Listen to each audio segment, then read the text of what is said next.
I should have quit the day Marcus started working with us. But I needed the money, and jobs at the pet store were hard to find.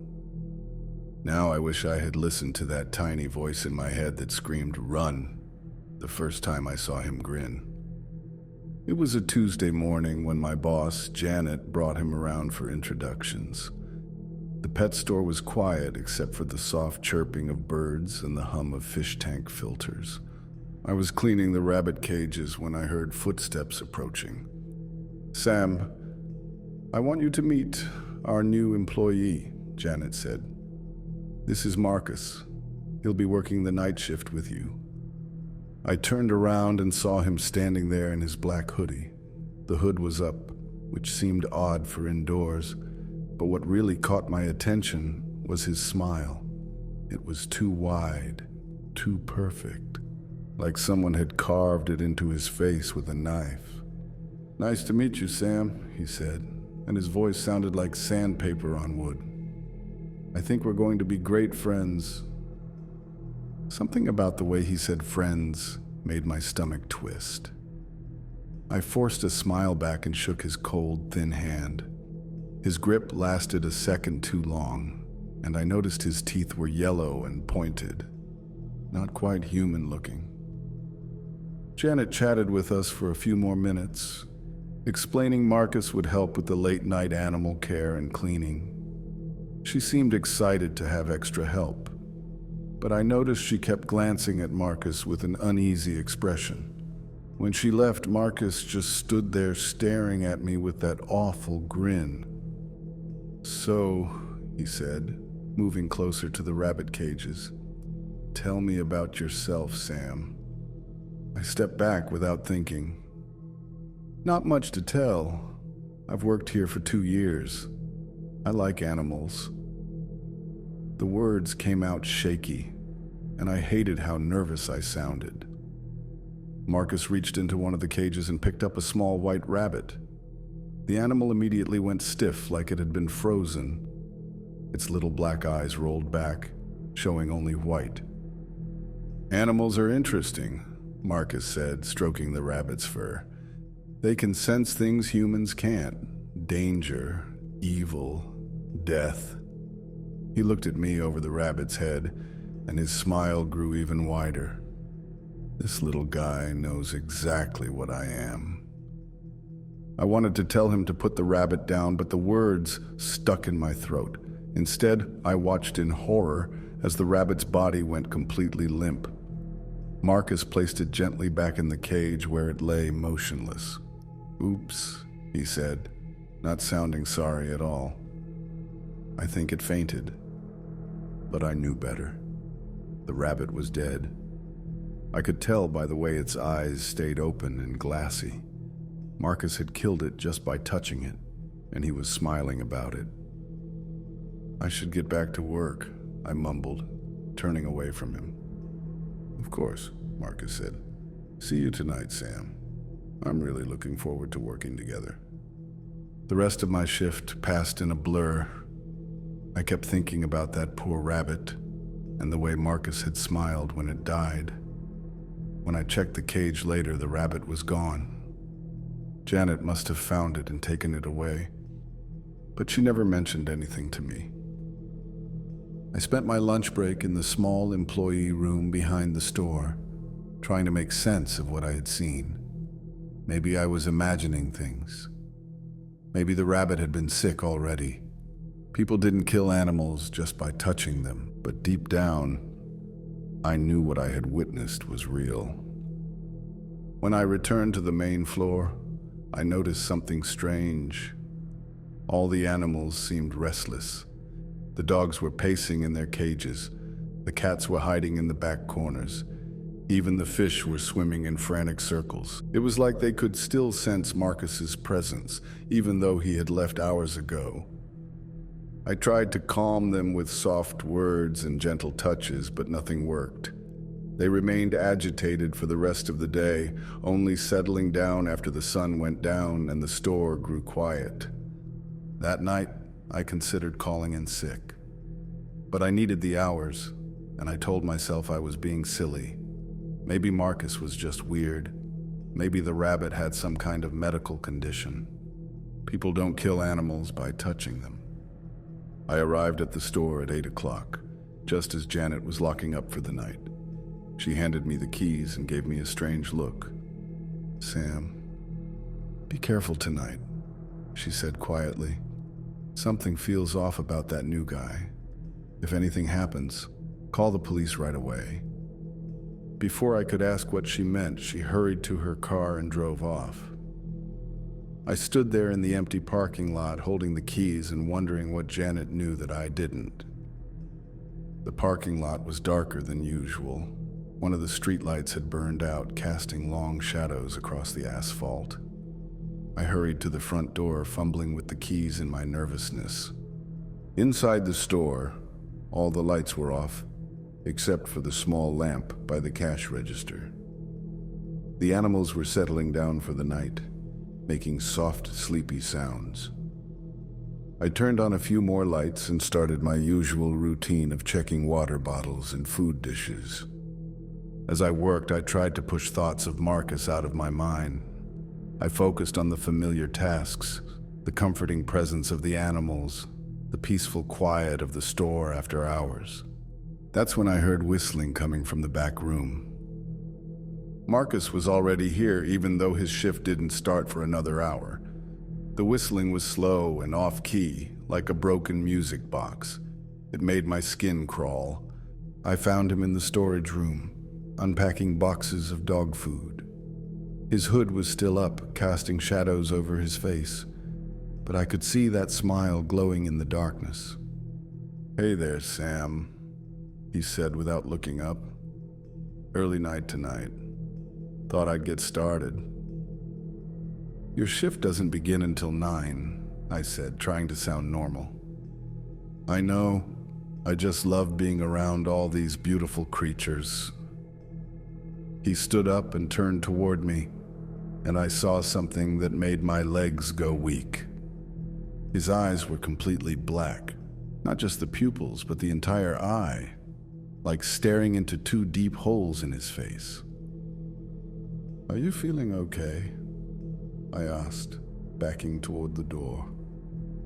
Marcus tilted his head, and I heard his neck crack. "Never better.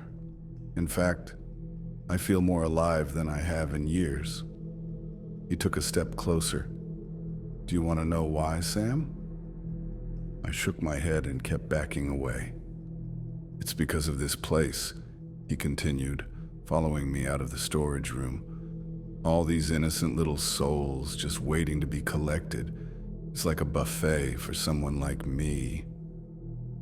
"Someone like you?" The words came out as a whisper. His smile stretched impossibly wide, showing rows of those sharp yellow teeth. "I'm not like other people, Sam. I take things, beautiful things, pure things, and I keep them inside me forever."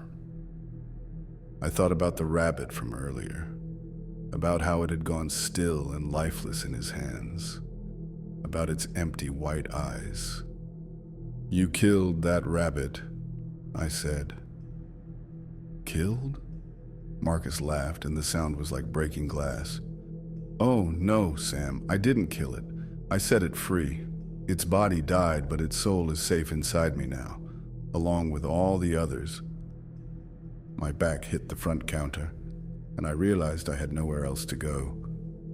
Marcus was standing between me and the exit, still smiling that horrible smile.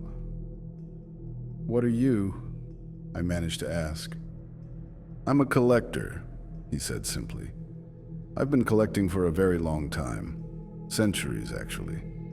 And tonight, I'm going to add some very special pieces to my collection." He gestured around the store at all the sleeping animals. In the dim light, I could see dozens of small eyes reflecting back at us. Puppies, kittens, birds, hamsters. All innocent, all helpless. "You can't," I said. "I won't let you." Marcus laughed again. "And how exactly are you going to stop me, Sam? You're just one person. And I'm..." He paused, pulling back his hood for the first time. What I saw underneath made me want to scream. His head was wrong. The skin was gray and stretched tight over his skull. His hair was thin and white, barely covering the bumps and ridges of bone underneath. But worst of all were the marks carved into his scalp. Hundreds of tiny scratches like tally marks. Each mark represents a soul I've taken, he said, running his finger along the scars. I'm running out of room up here, so I've started carving them into other places. He rolled up his sleeves, showing arms covered in the same tiny marks. I stared in horror at the thousands of scratches covering his skin. How many innocent creatures had he killed? How many souls was he carrying inside that twisted body? The first soul I took was over 300 years ago, Marcus said, his voice taking on a dreamy quality. A little sparrow that had fallen from its nest. I was just a child then, playing in my grandmother's garden. When I picked up the bird to help it, something wonderful happened. He closed his black eyes, remembering. I felt its life force flow into me, its fear, its pain, its desperate will to live. It was the most amazing feeling I had ever experienced, like drinking liquid starlight. I wanted to run, but my legs felt like concrete. All I could do was listen to his horrible story. After that, I couldn't stop, Marcus continued. I started with small animals, mice, cats, dogs. But the bigger the soul, the better it tasted, and the longer I could go without feeding again. Feeding? I whispered. Oh yes, Sam. I need souls to survive, just like you need food and water. Without them, I grow weak and start to fade away. But with them, he opened his eyes and grinned. With them, I can live forever. How many? I asked. How many have you killed? Marcus looked down at his arms, counting the marks. Hard to say exactly. Thousands, certainly, maybe tens of thousands. I stopped keeping precise count after the first century. The casual way he said it made my stomach turn. All those innocent lives ended just so this monster could keep existing. Now, Marcus said, moving toward the puppy area. Let's get started, shall we? I knew I had to do something, but I felt frozen, paralyzed by fear and shock. I watched helplessly as Marcus approached the first cage, where a small golden retriever puppy was sleeping. The puppy was one of my favorites. We called her Daisy, and she always wagged her tail when she saw me. She was scheduled to go to her new family next week. A little girl had picked her out and visited every day after school to play with her. He reached his hand toward the cage, and the puppy's eyes snapped open. It began whimpering and backing into the corner, sensing the danger. Marcus's smile grew even wider. "Don't be afraid, little one," he cooed. "This will only hurt for a moment." That's when something inside me snapped. I couldn't let this monster hurt Daisy. I couldn't let him take her soul like he had taken so many others. I grabbed the first thing I could reach, a heavy bag of cat litter, and swung it at Marcus's head. It connected with a loud thud, and he stumbled sideways, his hand falling away from the cage. "You little pest," he snarled, turning toward me. His black eyes were blazing with anger. "I was going to make this quick for you, but now you've ruined everything." He lunged at me, moving faster than any human should be able to move. I dodged and ran toward the back of the store, my mind racing. I needed to find a weapon, something to protect myself and the animals. Behind me, I could hear Marcus laughing as he chased after me. "You can't run forever, Sam. This store only has so many places to hide." His footsteps were unnaturally quiet, like he was floating instead of running, but I could feel him getting closer, could sense that terrible presence bearing down on me. I made it to the storage room and slammed the door behind me, turning the lock. My hands were shaking as I looked around for anything I could use to defend myself. There were cleaning supplies, tools, boxes of animal food. Nothing that seemed like it would stop a soul-stealing monster. Then I remembered what had happened when I hit him with the cat litter. He had seemed genuinely hurt, genuinely surprised. Maybe he wasn't as invincible as he wanted me to believe. I saw the spray bottles filled with disinfectant. It wasn't much, but it was better than nothing. I grabbed 2 bottles and positioned myself behind some boxes, waiting. The door handle rattled. Then there was a loud bang as Marcus threw his weight against it. The old door shook but held. Another bang, then another. On the 4th hit, the lock broke and the door flew open. Marcus stepped into the room, his hood back up, but his awful smile still visible in the shadows. Come out wherever you are," he sang in that sandpaper voice. I could see him more clearly now in the storage room's bright fluorescent light. His skin wasn't just gray, it was mottled and diseased looking, like old meat. The marks on his arms weren't just scratches. They were deep cuts that had healed badly, leaving raised white scars. He moved through the room like a predator, checking behind boxes and under shelves. Each step was deliberate and patient. He knew I couldn't escape, so he was taking his time, enjoying the hunt. "You know, Sam," he said conversationally, "I've been doing this for a very long time. I've learned to savor the fear. It makes the soul taste so much better when it's properly seasoned with terror." I waited until he was close, then jumped up and sprayed both bottles directly into his face. The disinfectant hit his skin and eyes, and Marcus let out a horrible shriek. Steam rose from where the liquid touched him, like acid eating through metal. "You think that will stop me?" he screamed, clawing at his face, but I could see the spray was hurting him. His gray skin was bubbling and turning black where it had been hit. The chemical smell was overwhelming, mixed with something else, something like rotten eggs and burning rubber. I realized I was smelling Marcus's true form, the decay and evil he kept hidden under his human disguise. I ran past him while he was distracted, heading back toward the main store. I needed to get to the phone and call for help, but as I reached for the phone behind the counter, I felt cold fingers wrap around my ankle. Marcus had recovered faster than I expected. His face was burned and blistered from the disinfectant, making his smile even more terrifying. Half of his skin was hanging in charred strips. "Nice try," he hissed, pulling me down to the floor. "But it's going to take more than cleaning supplies to get rid of me." I kicked at him with my free leg, trying to break his grip, but his fingers felt like iron bands around my ankle. He was dragging me closer to him, and I could see those black eyes getting bigger and bigger. "Look into my eyes, Sam," he whispered. "Look deep, and let me take what's mine."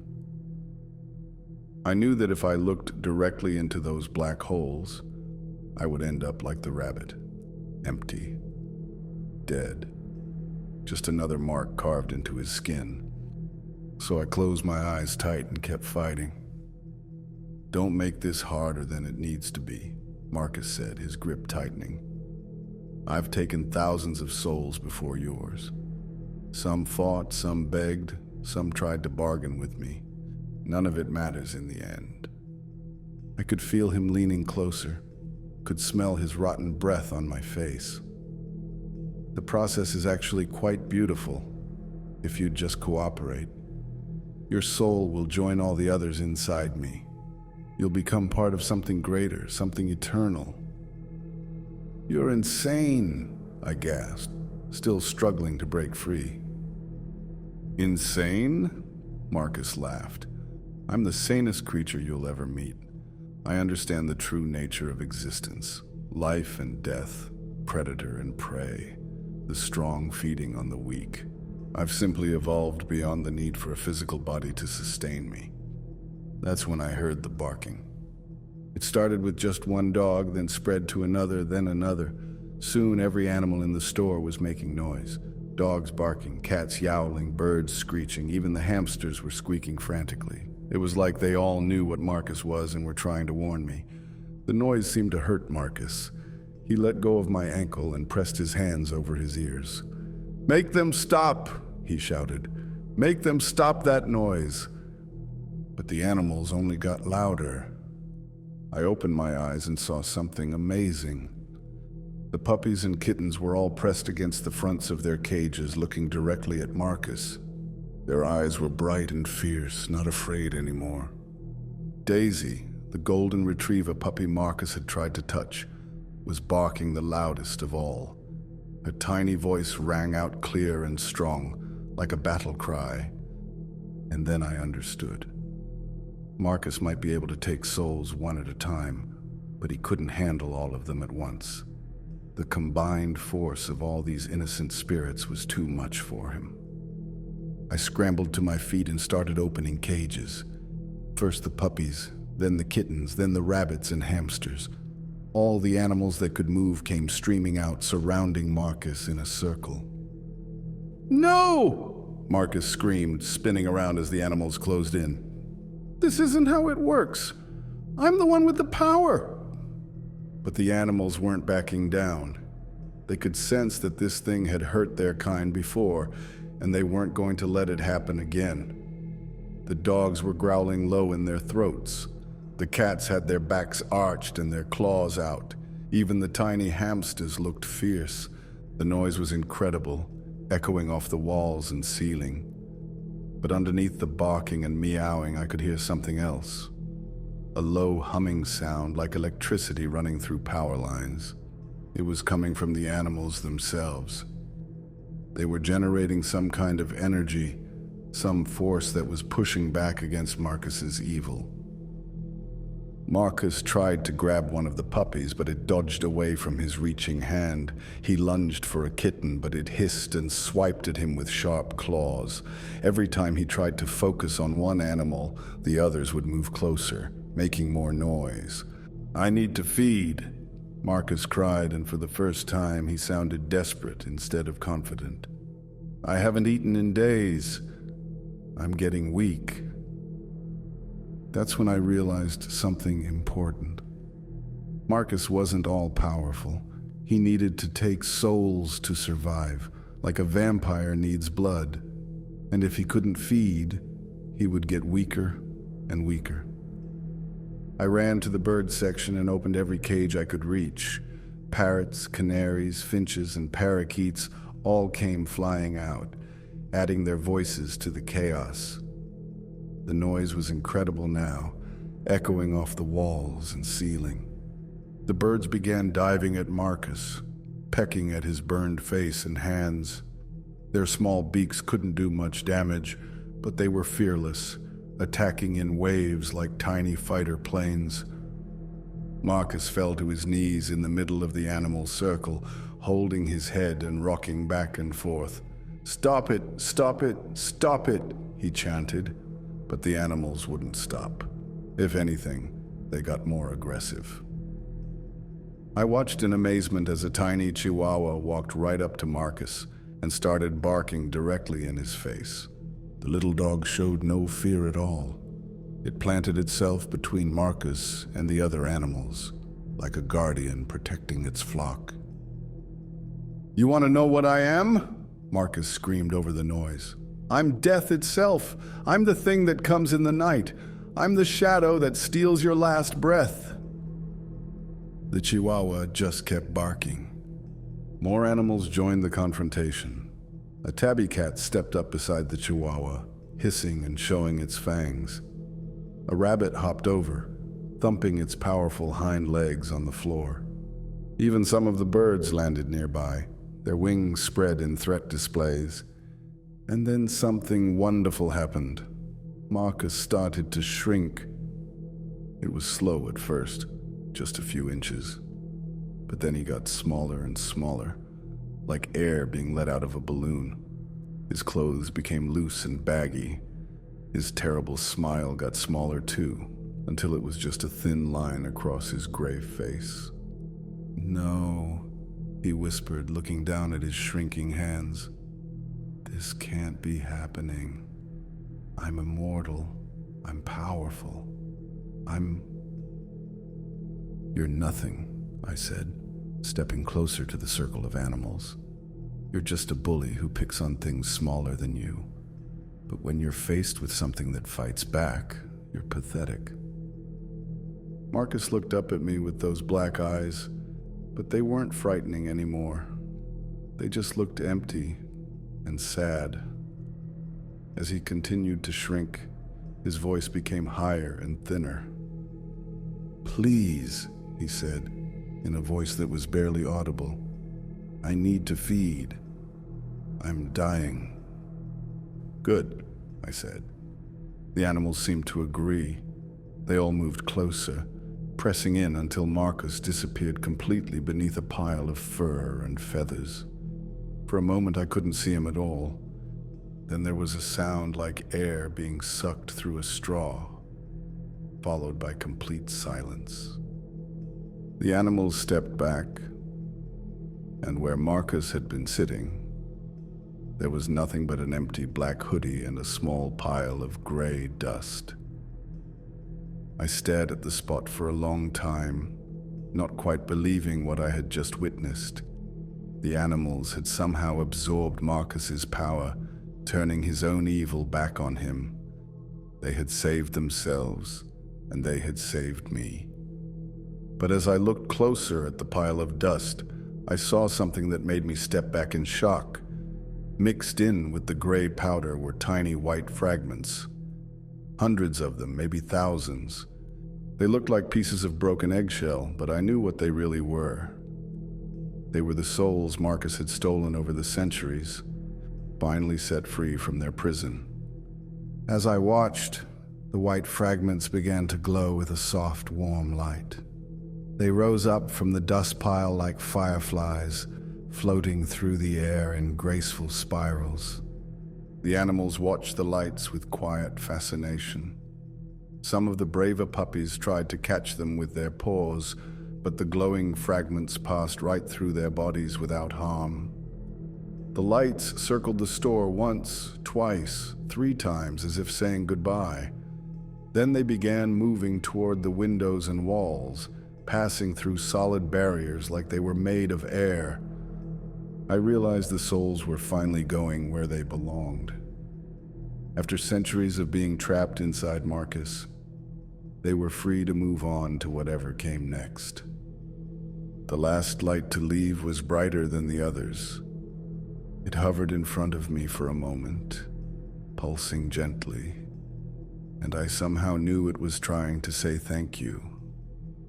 Then it too passed through the wall and disappeared into the night. One by one, the animals started returning to their cages. The dogs wagged their tails, the cats purred, the birds preened their feathers. They all seemed happy and relaxed, like they had just finished an important job. But I noticed something different about them now. Their eyes seemed brighter, more aware.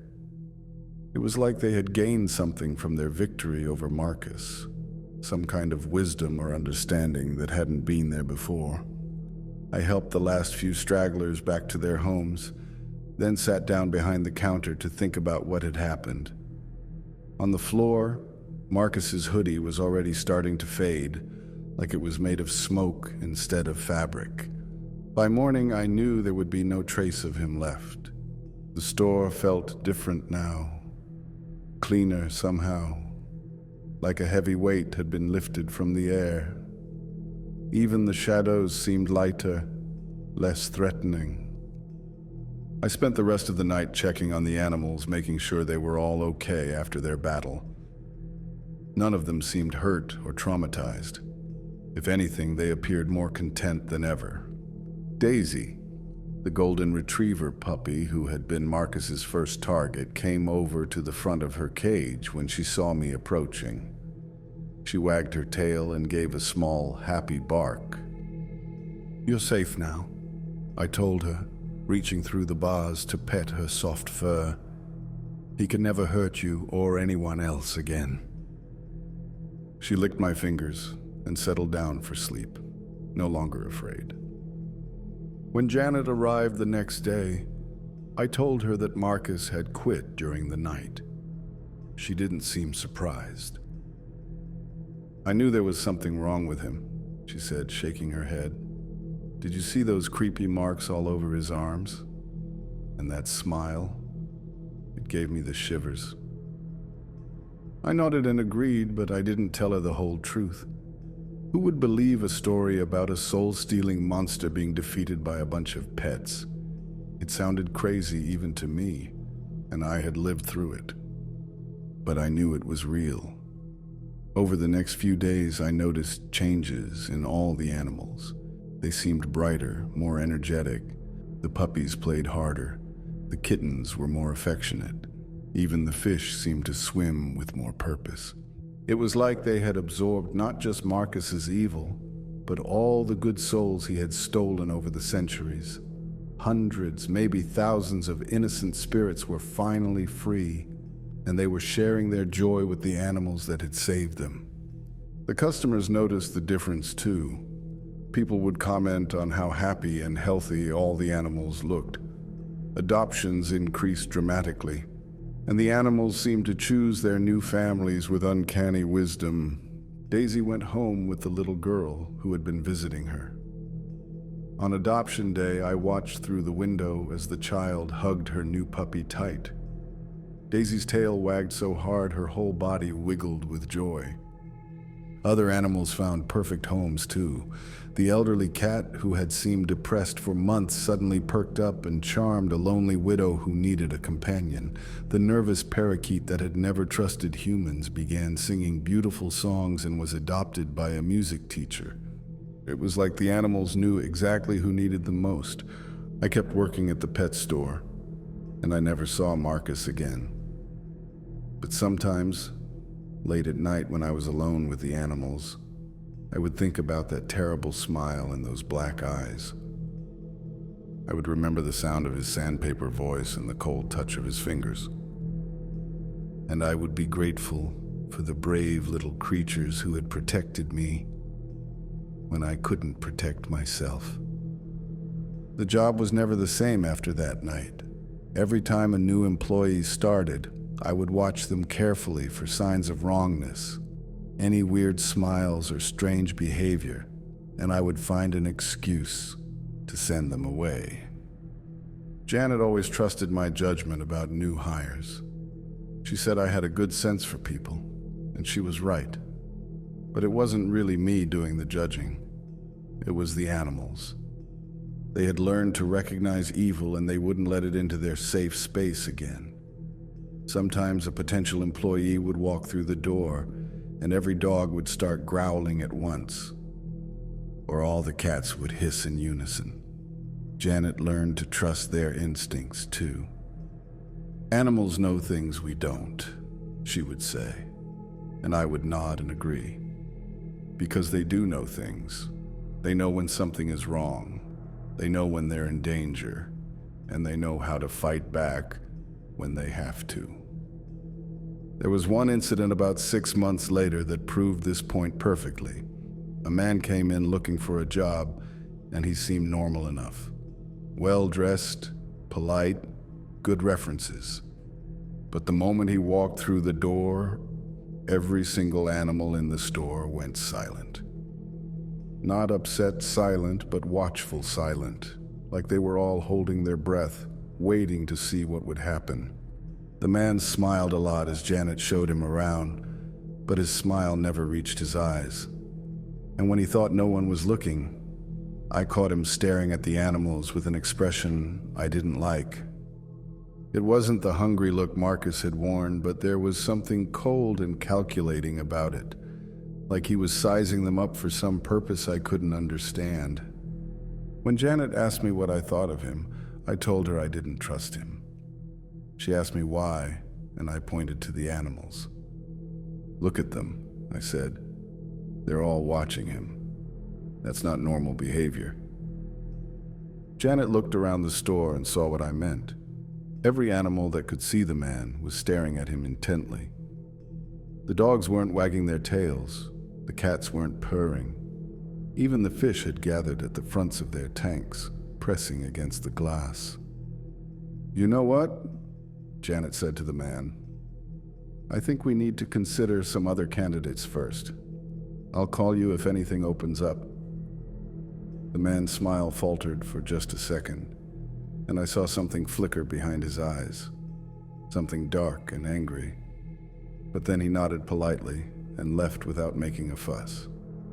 As soon as he was gone, all the animals relaxed. Tails started wagging again. The cats began purring. The birds resumed their cheerful chatter. We never saw that man again, but I sometimes wondered what he had been planning. What did he want with the animals? What would have happened if we had hired him? I was glad we would never have to find out. I worked at that pet store for 3 more years after the Marcus incident. In all that time, we never lost a single animal to mysterious circumstances. No unexplained deaths, no strange illnesses, no missing pets. The animals had created their own protection system, and it worked perfectly. During those 3 years, I learned to appreciate the incredible bond between the animals. They looked out for each other in ways I had never noticed before. When a new animal arrived, scared and confused, the others would somehow communicate that it was safe. I watched puppies comfort crying kittens. I saw older dogs teaching younger ones how to behave. Birds would sing lullabies to help nervous animals fall asleep. It was like they had formed their own community, their own family. And at the center of it all was the memory of that night when they had stood together against evil and won. Sometimes when the store was quiet and I was doing my evening cleaning, I would tell new animals the story of Marcus. I would explain how the brave creatures who came before them had fought to keep this place safe. I know it sounds silly, talking to animals like they could understand complex stories, but I swear they listened. Their eyes would get serious and attentive, like they knew I was telling them something important. And maybe they did understand. Maybe animals know more about good and evil than we give them credit for. Maybe they can sense the difference between someone who loves them and someone who wants to hurt them. The animals who had defeated Marcus grew older during those years. Some were adopted into loving homes. Others passed away peacefully from old age. But before they left, they always seemed to pass something on to the younger animals. Knowledge, maybe, or courage, or just the understanding that they were part of something special, something worth protecting. When I finally left to take a job at a veterinary clinic, I made sure to train my replacement well. I taught her how to read the animals' behavior, how to listen to their warnings, and most importantly, how to trust them when they tried to tell her something was wrong. "Remember," I told her on my last day, "the animals always know first. If they don't like someone, there's probably a good reason." She laughed and said she would keep that in mind. I hoped she would. As I walked out of the pet store for the last time, I turned back to look at all the cages and aquariums. Dozens of small faces were watching me go. Dogs, cats, birds, rabbits, hamsters.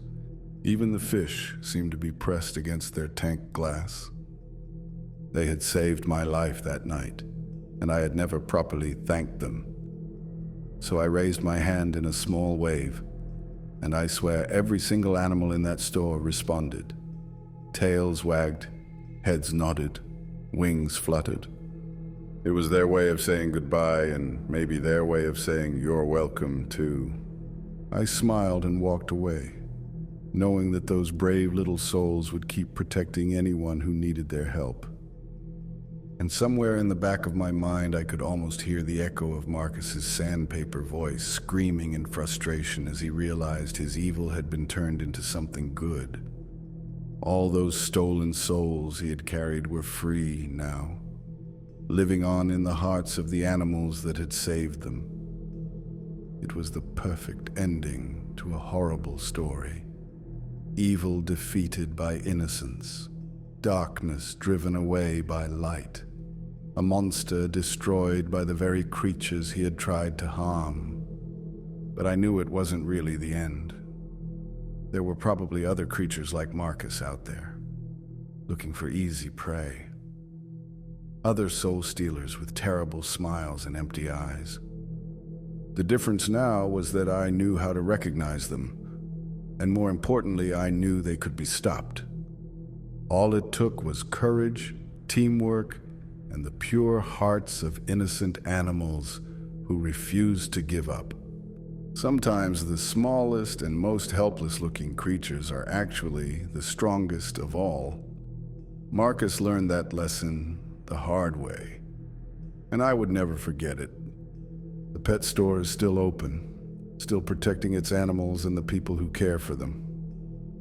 Janet retired a few years ago, but she trained her replacement well.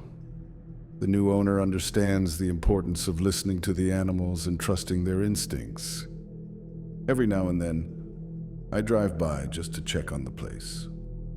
Through the windows, I can see new puppies and kittens playing in their cages, new birds singing in the aviary, new fish swimming in clean, bright tanks, all of them safe and happy, protected by the spirits of the heroes who came before them. The animals that defeated Marcus are mostly gone now, adopted by loving families or passed away from old age. But their legacy lives on in every new arrival, every rescued pet, every innocent soul that finds safety within those walls. And if another monster like Marcus ever shows up with his terrible smile and hungry eyes, I know exactly what will happen. The animals will sense the danger. They will band together, and they will fight back with everything they have. Because that's what heroes do. They protect the innocent, no matter how small they are or how big the threat might be. Marcus thought he was a collector of souls, but he was wrong. The real collectors were the animals. They collected courage, love, loyalty, and hope. And when the time came, they used those collections to save the day. That's a kind of magic that no monster can ever steal or destroy. And that's why Marcus's smile will never take another soul again. But sometimes in my dreams, I still see those black eyes staring at me from the darkness. I still hear that sandpaper voice whispering about the taste of fear and the beauty of stolen souls. And I wake up grateful that I work with animals now. Creatures who understand the difference between good and evil. Creatures who would never let someone like Marcus get close enough to hurt the innocent. The veterinary clinic where I work now has its own guardian angels. Dogs and cats who have been through terrible things, but somehow found the strength to trust again. They teach me every day about resilience, about forgiveness, about the power of love to overcome even the darkest evil. And sometimes when I'm working late and the clinic is quiet, I think I can feel them watching over me. The spirits of all the animals who fought that night, all the souls that Marcus stole and finally set free. They're still out there somewhere, still protecting the innocent, still making sure that monsters like Marcus can never win. That thought helps me sleep at night, because I know that no matter how dark the world gets, no matter what evil creatures crawl out of the shadows, there will always be heroes ready to stand against them. Even if those heroes have 4 legs and fur instead of capes and superpowers.